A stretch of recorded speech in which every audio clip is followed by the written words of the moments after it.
Hey, it's Jason Cunningham and welcome back to Save My Business, the podcast dedicated to helping small and medium-sized business owners navigate through the proverbial shitstorm. I'm pretty pumped about today's guest, someone out of the box, a good friend of mine, a thought leader, a 3-time best-selling author, a business owner herself, and somewhat of a rock star, Renée Giarrusso. Welcome to Save My Business. Thanks for having me. Looking forward to it. I am too, Renée, and I think it's pertinent for you to come on right at this episode, and particularly with the launch of your new book. And I'm making an apology in advance. This is not going to be an advertorial. Yeah. Struggling with the speech early doors. It was a surname. No, I was just very much focused on getting Giarrusso correct, that I really stuffed up that word advertorial. Anyway, so I want to talk a bit about your book, Gift Mindset, because I think that's perfect for those of us in leadership positions and entrepreneurs and business owners. But we'll come to that a little bit later on. Tell me, how are you doing? I'm good. I'm lots happening, lots of exciting things. I think after a challenging year, I really feel we're going to kick off to a good year this year. You are glass half full kind of girl. Renée, let's rewind 12 months and not spend too much time on it, but what was your 2020 like? And, you know, when March came along, tell me how that impacted you and your business. Yeah, big time. So in March, I really felt like I was on a super highway. We were about to have our biggest year. You know, we'd done 4 months of solid BD, and it was almost like the wheels just came off. Within, I think it was about 12 days, we had 90% of our work cancelled or postponed, which then and there we looked at as, you know, not going ahead. We do a lot of face-to-face work. It's what we're known for. It's what we love. It's what we're passionate about. And, you know, in a way, it sort of bit us in the butt because people we'll do some virtual stuff, but we want to wait. So it was a big year, shifting my mindset, really looking at knowing what we had, we knew the world needed, but how we delivered it had to change. Yeah. So share with us, Renée, for the benefit of our listeners, what your business is. Yeah. I know you got a crew. I think there's 6 of you in total. Yeah. And you do a bit around communication and leadership. But tell me a bit about how that works. Yeah. So we work with mid-tier organisations and do a lot around, I guess, energising mindset and accelerating leadership to lift performance and culture. So we really help leaders go from, I guess, drowning in what we call a management mindset to leading and being more clear, creating future leaders, which is really their job, and a lot around motivational intelligence. So I reckon too many people do what they're good at, but not what they're good at that they enjoy. Yeah, right. Big difference. So, we do a lot of transformational programs. What do you mean? Hang on. What do you mean by too many people do what they're good at, but not enough of what they're good at but they enjoy? Explain that to me. Yeah. So if you think about, there's so many people we come across that will say, I'm great at my job, but they're just not happy. And I'll say, so do you love your job? And they'll go, Renée, I'm really good at it. I've been here 15 years, blah, blah, blah. I earn this amount. And I'll say, but do you love it? And a lot of the time they go, not really.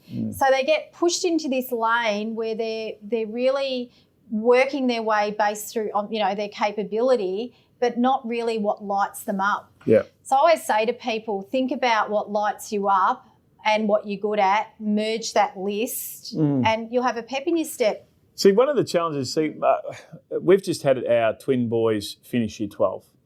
And we're going through the process of selecting a degree. Both boys wanted to go into get tertiary qualified, and selecting a degree, selecting a university. And, you know, our boys were 18 at the time. And one of the biggest challenges is, how the hell do you pick a career? At the age of 18, I was 17. How the hell do you pick a career when you've got no idea what the career looks like? And then sometimes what happens is people pick a career in year 12, get the right score, end up going to a course, becoming an accountant, architect, podiatrist, whatever it is, and that are stuck in it. Spot on. I mean, how were they to know as a kid when you've worked at Coles Supermarket, McDonald's, KFC, whatever? Or you're pressured to go into something. I always encourage a gap year. I did mine in the US, and absolutely amazing time. And I studied marketing. Am I doing marketing now? I bring it into my business, and I did it in my past corporate life, but I think we're continually becoming the person that we are. You know, someone asked me the other day, how have you become you? And I said, well, obviously experience, values, whatever, but I'm still becoming me. Yeah. I think it's a lot of pressure. 18 is so, as you get older, you look back and go, wow, baby. I know. I remember when I turned 18, I thought I was a big time adult, and I think, you know, I'm just about to turn 48, and I'm still sort of maturing, which is interesting. Me too, same age. So let me ask you another stupid, maybe ignorant question. If you say too many people do things that they are good at, but not enough people do things that they love, well, what percentage of the population are doing something that they love? Yeah, from what I see, I reckon it's about 50-50. Oh, really? Yeah. I think, to be honest, I think through COVID in itself has been a gift. I mean, obviously there's been a lot of crap that's happened with it, but I think it's made people realise, you know, if they're not happy in something, it's been amplified working from home alone. Yeah. And I think a lot of people are stepping up, you know, and, you know, you can see it even where people are living, hey, tree change, sea change. They say it's around 65% of your success in a job comes down to doing what motivates you. That's a real statistic. Yeah, right. Because I love statistics. Even if you make them up, they sound real. But that's a real one, and that's the only one you're getting. Okay. Hey, so, no, I know that's a fair income stat. Renee, I'm interested. I love the language that you use around gifts, and it reminds me of a book I've recently read by Matthew McConaughey called Green Lights, which is a pretty cool book. And we'll talk about that in a minute. I just want to talk through your experience and what went through your mindset as someone who's one would argue, a mindset coach and a leadership coach, and someone that helps people, you know, get some clarity upstairs so that they can make a better decision. What happened to you? You got 6 employees, and you, in a week or two, you find out that 90% of your income is either gone or postponed. What happened in your headspace? I think I had about half a day where I was, oh shit, what am I going to do? And that same week I had about 4 phone calls for head L&D roles in companies I do work in. And it was the first time in 14 years. I remember I actually sat in the bath and I was like, shit, this might be easier. Yeah, right. And then I thought, you know what, I've worked so, and you being a business owner would know, and those listening, I've worked so hard 24/7 to do what I'm doing and do what I love, that I knew it would be an obtainable thing to do, but it wouldn't be sustainable. But you definitely thought about throwing the business in and taking for one of these. For about 3 hours, I was like, oh shit, what am I going to do? And what got me through that was, like I said before, I just thought I just have to change how we do things. Yeah. You know, not everyone in my team is an employee; they're contractors, so we didn't even get that funding for them. I've managed to keep all my staff on. Wow.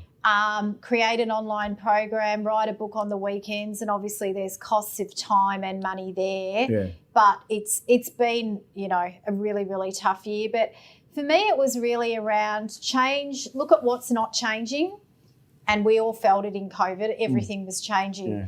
So I still did a 6 a.m. walk. I built some really, really cool, I call them bookend remote working habits. Yeah.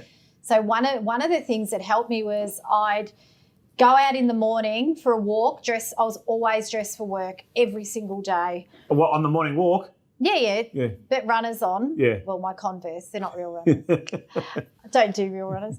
So I'd go for a walk around the block, and then I would come in through the front door, grab a coffee, and then go to one of my workstations in the house. Yeah. And I did the same at the end of the day. And then I would close that door off from the office. So it really helped me have a bit of a circuit breaker. I don't have children, not by choice. It just unfortunately didn't happen. Yeah. And I had to have something. My husband's got his own business, so where does it end? Yeah. You know? Yeah. So you're telling me that one of the ways that you dealt with it, obviously contemplating throwing the business in and getting a job, but once you got past that mind space, one of the ways you dealt with it was to create a series of habits and have some structure. Big time. Yeah. Have some structure in life and sort of pretend, if you like, without being naive in the way I'm communicating, but pretend like you're going to the office, grabbing a coffee. Yeah, right. I even have 4 workplaces around the house. I'm quite an alternative, big picture ideas person. Yeah. So I have a studio in the lounge where we run all our workshops, green screen, full setup. Yep. My office where I did webinars and coaching. Beautiful big kitchen, raw edge table where I did all my writing on the weekends, and then a desk upstairs with a view where I did any of my sales or client calls. Yeah, right. And I really found like just separating those. It's like I'm going into meeting room 1 now. I'm going to go to the boardroom. Nutty professor. The cat was confused. That's another story. We took in a stray cat during COVID and found out it was a tenant's. Anyway, they don't want it, so we still have him. But I think that's called theft. But anyway. Yeah. Yeah, it is. Kidnapping. Catnapping. Or kidnapping. Oh, so that's really bad. We're going to edit that out. That's rubbish from me. Hey, so RG Dynamics is your business, right? You got 5 or 6 team members that work with you, some employees, some contractors. You said something interesting to me. We didn't change what we did. We changed how we delivered it. Yeah. And like most of us, you obviously jumped on Zoom and Teams.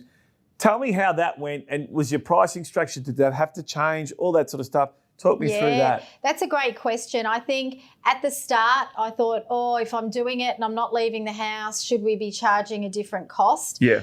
As you know, time is time. Yeah. Content is content, and expertise and the experience we deliver. So as I built more conviction, we kept our pricing the same as face-to-face.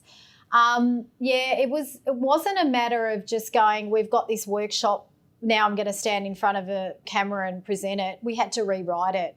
So I rewrote about 70 programs. Oh, my God. So the activities in them, the workbooks, we write all our own IP. So it was full on. Yeah.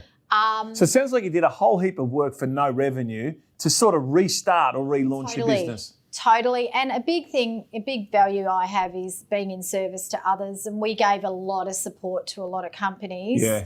You know, we did a few free coaching days for anyone that needed to download and reach out. And, really interesting too, and you probably resonate with this, and I think it's a topic no one's really talking about, is how relationships changed during COVID. Yeah.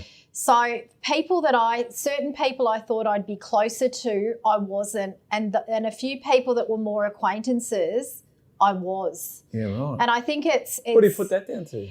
I think it's just what you're working on, like if you're a stay-at-home mum homeschooling versus someone trying to save a business, you're going to be looking at different things and looking at each other differently. Yeah. It was a really interesting dynamic, and obviously I've got a lot of thought leader friends who really got what was going on last year. Yeah.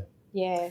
What I'm intrigued about, and one of the main reasons I've asked you to join our podcast, is some of the gifts that you can give some of our audience. And the audience are mostly business owners, entrepreneurs, or leaders in business, and some of my family and friends who just listen to just get me a few ranks up Google. Gotta love them. Yeah, well, you do. I wish my mum was still around. She'd download it 100 times a day.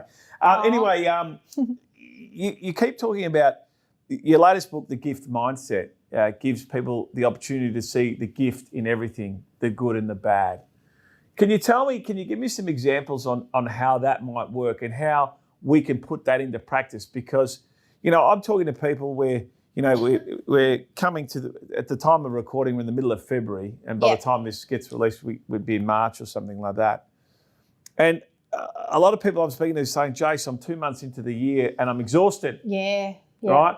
A lot of us haven't had a holiday as such, or we've had time off and we've, taken a leaf out of your book and gone to a resort, which is our backyard, or may have ventured down to the park. But, people haven't had, a significant time off, nor have they had tools down, and particularly the business owners that are peddling and peddling just to make a buck.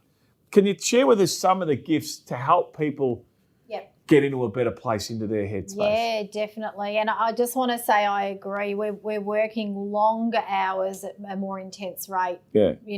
Even right now, people are still working from home. So there's no circuit breaker. There's no weekends. It never ends. So the gift mindset, as you mentioned, is all about really embracing the lessons from both positive and challenging experiences. Uh-huh. And I really want to reinforce challenging and positive. So, sometimes we can have a success and we just keep going. We don't stop. But I'm one of those people. And you've got to stop and share that, because I think that could be a survival guide for someone else that wants to do what you do. Yeah. On the challenging side, sometimes we don't, especially in the workplace, we keep going. There's no, we fear judgment from others. Yeah. I stuffed up. I don't want to share that with everybody. Yeah. There's ego. There's all these different things. So the key is really taking a step back, looking at was that lesson from people or a situation? I always say pass the parcel. Yeah. You know that British game? Yeah. So multi-layered wrapping going around, the music stops, you get a gift. You never know what you're going to get. Yeah. And I reckon life's like that. So what's your pass the parcel gift that maybe you've left tightly wrapped? So, there's many gifts. The gift of optimism is a big one, and it's really, you won't go past anything in the media at the moment with the word optimism not in it. Yeah. So I think optimism's a big one, and there's a great question going around just asking people what makes you optimistic. Yeah. It actually changes the room and gets you to focus on what you can control, not what you can't. Yeah. So give me an example, a practical example, Renee, of to how the gift of optimism might appear and how you would see that as a gift of optimism. Yeah. So I guess that comes into gratitude. So if I asked you this, if I flip this around and ask you this, when was a time that optimism got you through a hard time, and what did you do? Yeah, I've run my whole life on optimism, to be honest with you. With you. Yeah. I guess, look, I guess it'd be a heap of times. I mean, if I think back, a big personal impact on my life was when my wife was pregnant with our twins, which was a long time ago. And I guess early doors, we got so excited. Well, okay, let me rephrase it. We were excited that we were pregnant. And don't you love it when a bloke says we were pregnant? Yeah. Angela was pregnant. There. Yeah, I was. You helped. Well, I hope so, right? I was party to it, right? Anyway, and so away we went, and we, let the cat out of the bag a little bit. We were having a baby, and we went to see the obstetrician, and that's when we found out we had twins, which was like, oh my God, we're having twins, and that was a different sort of holy fire truck, you know what I mean? And then I guess then we went to the sonographer at 12 weeks gestation to get the scan, and the sonographer, her first words to us were, "Oh dear." Oh. I'm like, what? And I'll tell you this, my experience tells me that the first two words you don't want to hear from a sonographer are, "Oh dear." I said, "What do you mean, oh dear?" She said, "Your twins are identical twins, and they have what's called twin-to-twin transfusion syndrome. And what happens with twin-to-twin transfusion syndrome is typically the blood supply is uneven between the two amniotic sacs, right? Okay, yeah. And so what happens is one placenta, and the umbilical cord's going to one placenta, and the blood supply is uneven, and that little one on the left is going to demise." So we've gone from being on top of the mountain to just devastated and had to go back and share with, mum and dad and Angela's family and friends and family. And deal with it yourself. And deal with it ourselves. And then we went back. She said, "You're going to have to come back 2 weeks later, and we're going to have to deal with this." And I was like, far out, She said, "What you need to do is change obstetricians, go and see this guy, Dr. Mark Umstad, who's also known as $1 Million Mark, and he's very good at, he's really good at setting the fee, you know what I mean? $7,500 before you fucking walk in the door, big fella, you know what I mean? Just tap and go sort of behaviour." And I respect him for that. And then I checked out his cufflinks and the tie and the Porsche he rolled out on, and I go, no worries, pal. Yeah. But good man, great man. Yeah. And I guess the way he communicated to us, so we went through, and let's be real clear on this. Angela went through much more of a challenge than I did, because she could never forget it, because you've got your babies inside your body. It's part of you, yeah. I'd race off to work and bury my head in the sand, which is a lesson that my mum taught me on how to deal with challenges. Doesn't always work. I do it most of the time too, and it does work most. But that period of optimism and having conversations with a gifted individual who communicated with conviction and surety, everyone wants their babies the gestation period to go for 40 weeks. We went for 29 weeks and 1 day. And we started setting targets. What about 36 weeks, Doc? He said, "Mate, you're kidding yourself." Yeah. We go, "What about 32 weeks? 32 on 40 is 80%. I'll take that." Then we aimed for 30 and we just missed it. So if you ask me, that's probably the time that I drew on optimism the most, because, an impending parent's biggest fear is that. And not only we were going to lose the little one on the left, but the one on the right could have died, and we had to make some decisions and all this sort of crap that today's podcast is not about. But, there's an example right there. Yeah, that's an amazing story, and it really it reinforces positivity is about being positive in the here and now. Optimism is about hope for the future and knowing it will work out in the end. And I think that's a key trait and a key gift we all need to unwrap. And some people, I'm very optimistic. With people that are pessimistic, they can see me as a bit, unrealistic. Yeah. I see them as negative. So I think it's not changing who you are, but around people that are, quite problem solving, quite glass half empty, I do dial my optimism down a little bit, but I make sure, and a big tip to everyone is to reduce your exposure to pessimists. Yeah. Because you can, and really be around people with that optimistic mindset. Renée, tell me this. Typically, in my experience, we evolve mainly as a result of our family of origin.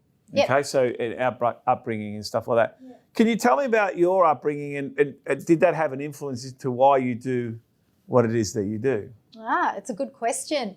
Yeah, so I was brought up, my mum's Australian, European background, dad Italian. Yeah. Mum and dad divorced when I was 8. Oh, right, wow. And my brother, Dean, went to live with my dad, which now I realise must have been so hard for my mum. And my sister and I and my mum, we were like the three musketeers.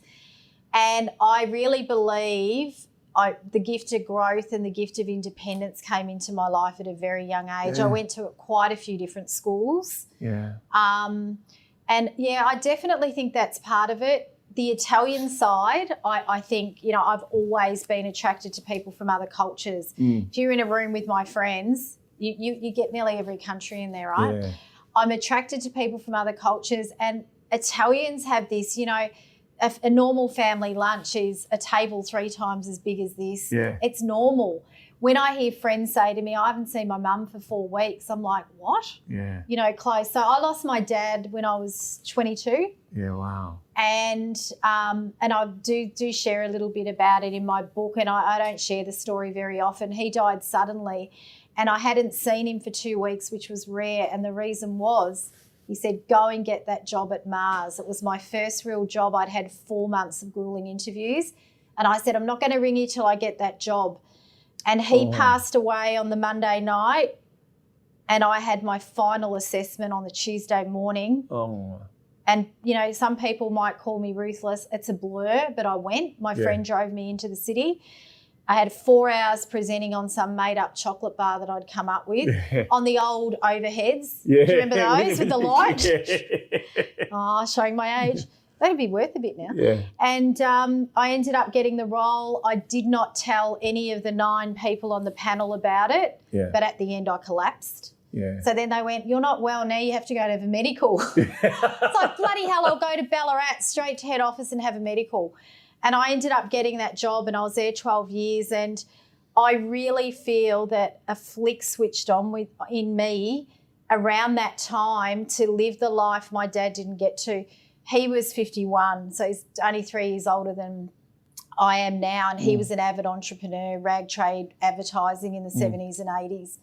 And he's a big reason, and I think your background doesn't determine everything about you, but I definitely think there's some beliefs and values that you sort of hold on to and then create your own and mesh them together to become you. Can I ask a question without crossing the line? Is there a hole that exists that you didn't get the opportunity to tell your dad you got the job?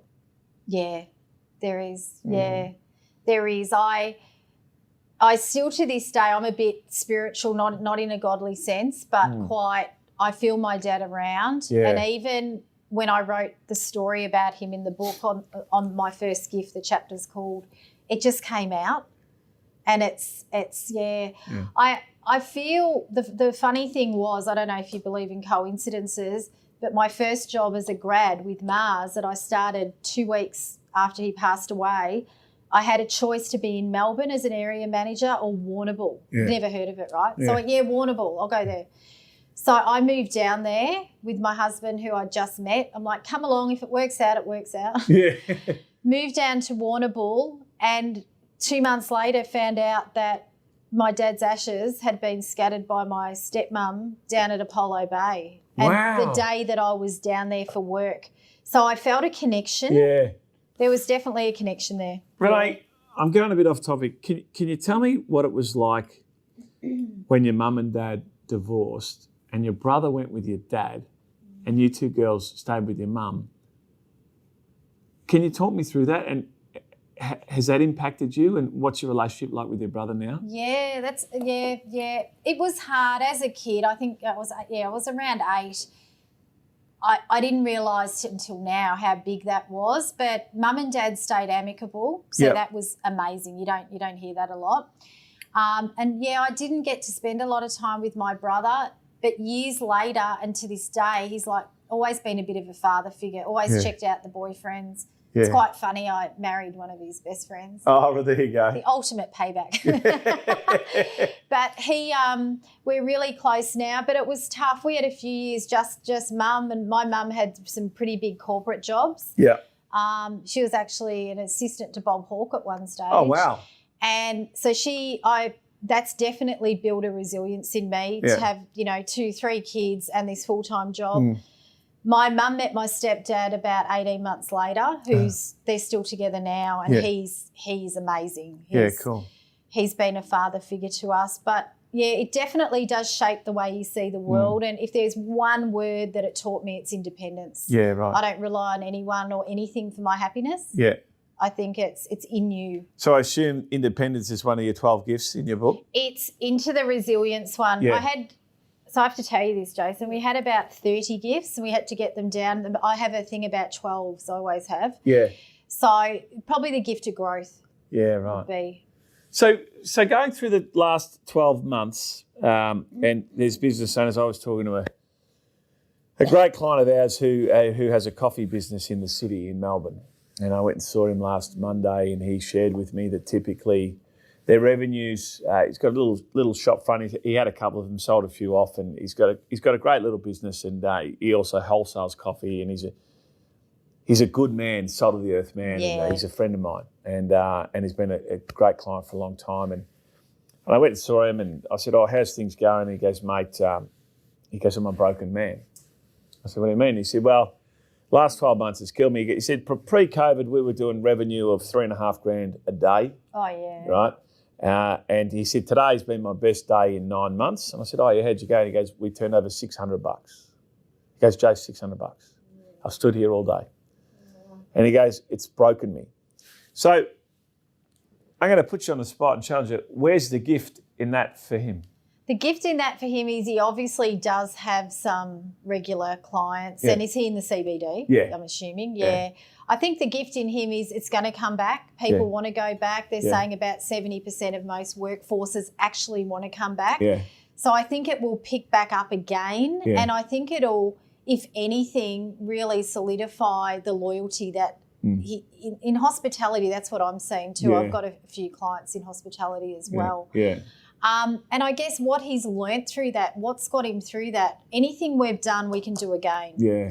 And that's something that just even saying it, I just almost get goosebumps. I just feel, not that we want to go through COVID again, but, anything we've done only builds, it layers. And I just think you bolster onto that every time, and your resilience just builds. Talking about resilience, I've recently undertaken a mindfulness course and learnt the art of meditation. And my meditation teacher is a brilliant man. His name's Steve Griffith. A brilliant man, very calming influence, and just an abundance of energy. You can almost see the energy blowing off this bloke, right? And one of the things that he shared with me, he said, "Jason, this is going to sound a bit like a dichotomy, but if there's one thing that's constant, it's change." Yeah, right? Totally. And he said, in actual fact, you can throw change together with adversity. Oh, yeah. And he said, once you understand that change and adversity in your life is constant, then you are better equipped to deal with it. Yeah. So let's push that to the side. And often when I'm talking to business owners or employees or team members that I work with and people in general, they find adapting to change really hard. Oh, totally. Yeah. But, you just told a story about your first presentation or the presentation you did at Mars on that overhead projector where you put the transparent thing on and you write stuff on there. I mean, our presentations have obviously evolved since then.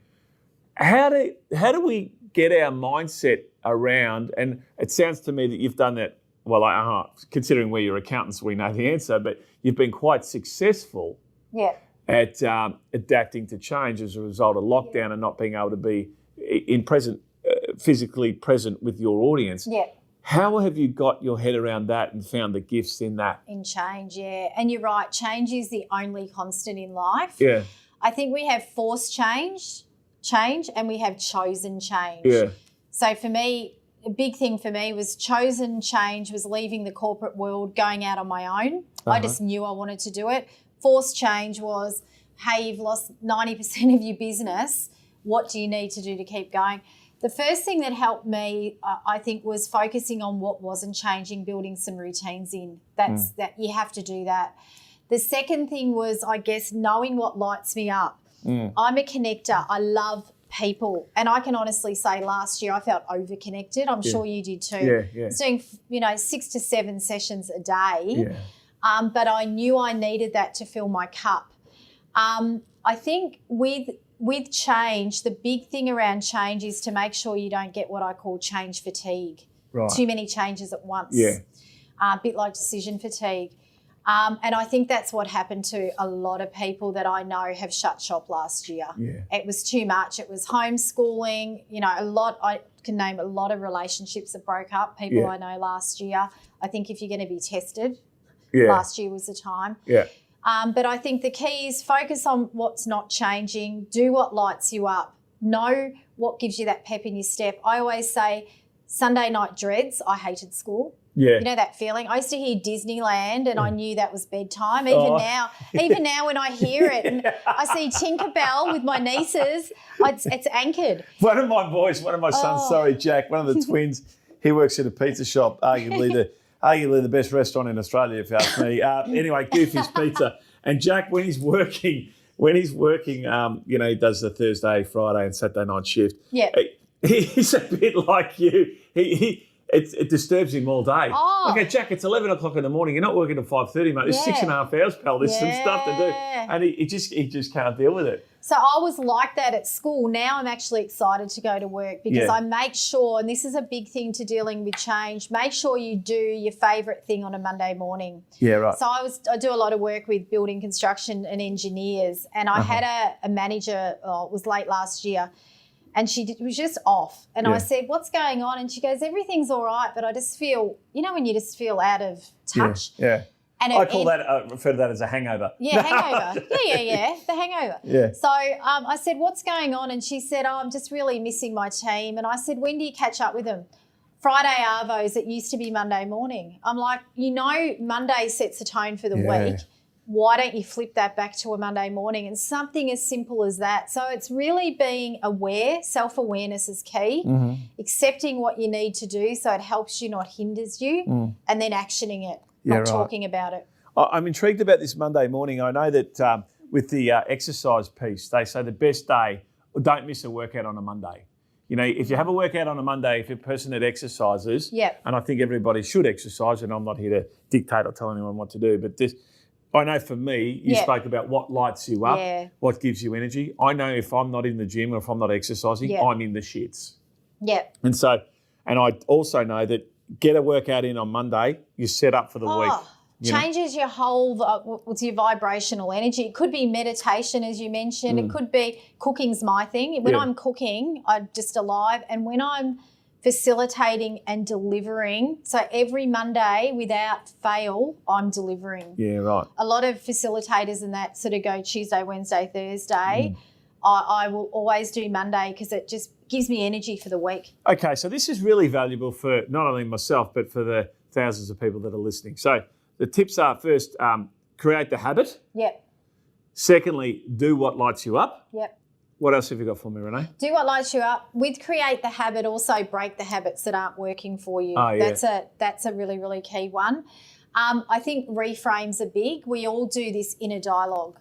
Right. Yeah. Talk to me about reframing. So everyone's doing it right now as I'm saying that. So reframing is just changing the way you word things. So when COVID hit, and I'm just using that as an example, I actually went, oh shit, what am I going to do with my business? And then I went, I'm going to change the word pain to purpose. How can I be in service and help others? You're right. And as soon as you do that, it opens things up.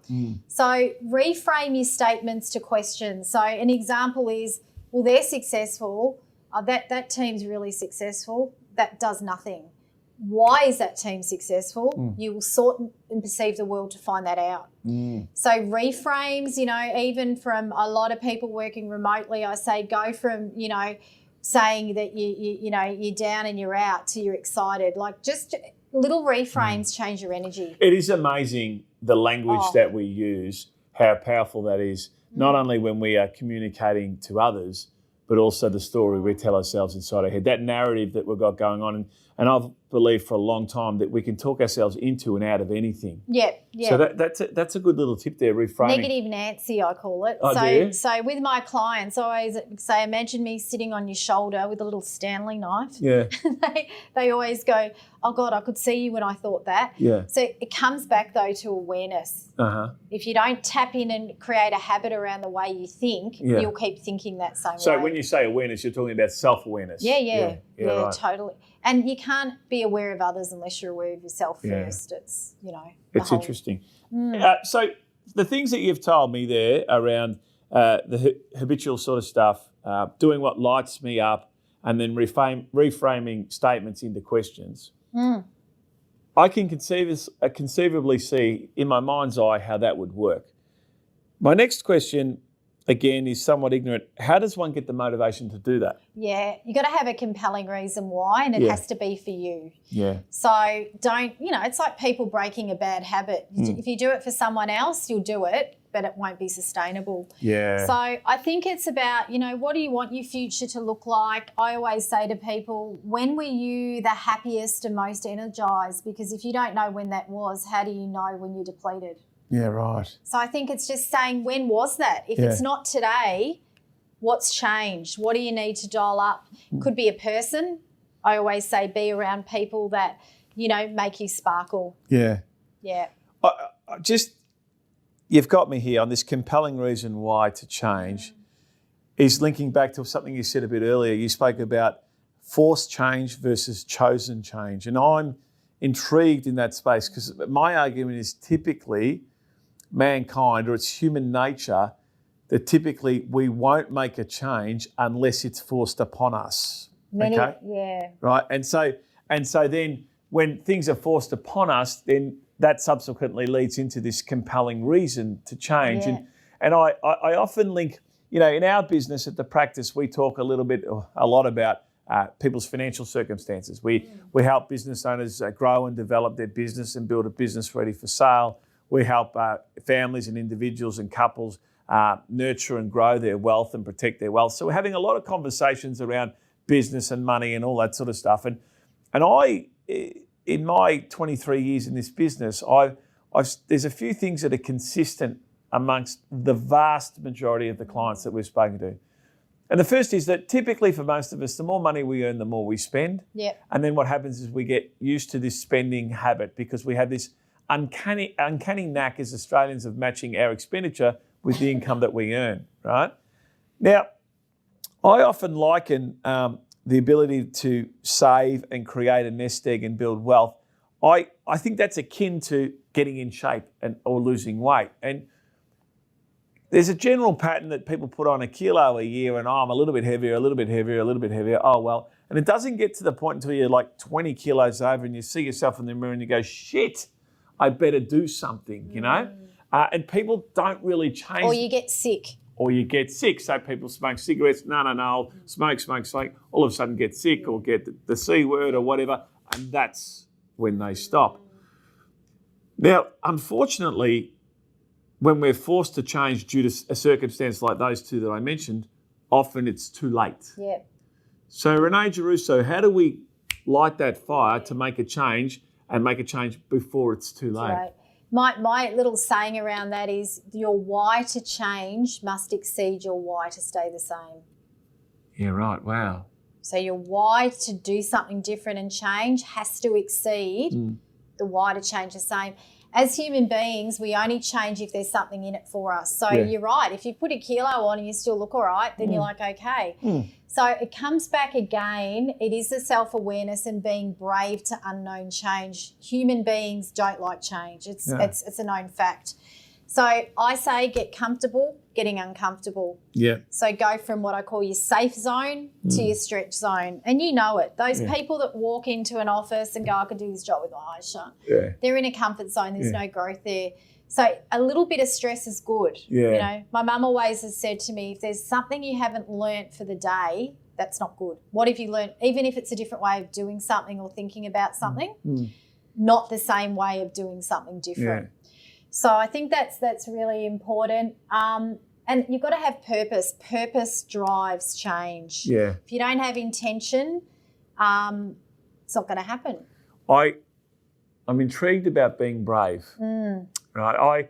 I have this belief that both of us are at the same age, but I'm still a 13-year-old kid inside, right? And I think bravery is a really interesting area, and I think that as a boy, as a man, men typically have larger egos than women, typically. And so, there's a bit of bravado, and he doesn't scare me, and I played football and I'm strong and I can lift weights and all that crap. But there's different types of bravery. Yeah, that's right. And not so much by being physically hurt, but there's the fear of failure. That's right. There's also the fear of success and what that brings, And, because we've got that tall poppy syndrome in Australia and we can't be too successful and all that sort of stuff. So I'm intrigued to say that someone's listening to this podcast and this sort of resonates with them and they go, yeah, I can understand. I need to be braver. Yeah. I mean, respectfully, there's one thing to say, Jason, be brave. That's cool. How do I do it? I would say, what's it going to cost you not to? Yeah, right. Not to be brave. What will it cost you? And write it down. Yeah. Articulate it. And usually that'll create a pain point. Not always, but it can. The future belongs to the brave, you know, and it's good to remember something you just said, like courage and bravery isn't always a rule, right? Yeah. So you could be doing or know someone that's done something that's so brave that you're not even aware of. Not everyone says, I did this and I was scared of doing this. But I think if you're listening out there and you've done something and you've taken a big leap, share it with others. This is what the gift mindset's about. Share how you did that. That could be a survival guide for someone else in and out of work. One of the things, thank you for that. One of the things I've learnt, Renee, in life is the more you give, the more you get. Totally. And, we in our business, we built our business around the premise or the foundation of our organisation is our purpose or our mission statement. Yeah. And we know that when we adhere to our mission statement, which is to help our clients achieve their business and personal goals through proactive service and ongoing advice, when we deliver on that, we know that we're adding value to our customer and eventually we're liberating their lifestyle. Yeah. We know that whatever we want will come to us. Yeah. However, when we make a decision that's in our best interest or we make a decision purely based on the financial impact of our organisation, we get it wrong. Yep. And it's just one of those universal principles that exists in life. The more you give, the more you get. And it's amazing how that the universe, and I was brought up a good Catholic boy, and I'm not saying anything against religion or anything like that, but the older and uglier and longer in the tooth that I get, the more I believe in the universe. And I believe she is a powerful woman, the universe. Yeah. And you've just got to listen to the message that she sends to you.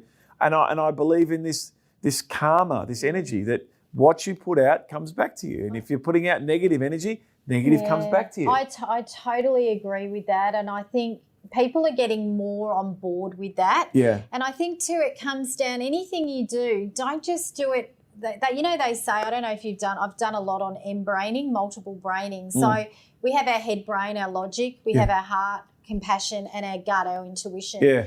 And I always say to people, if they come to me and clients do and they go, no, I've got this massive decision to make on strategy or bringing in John or whatever, I'll say, what's your head telling you?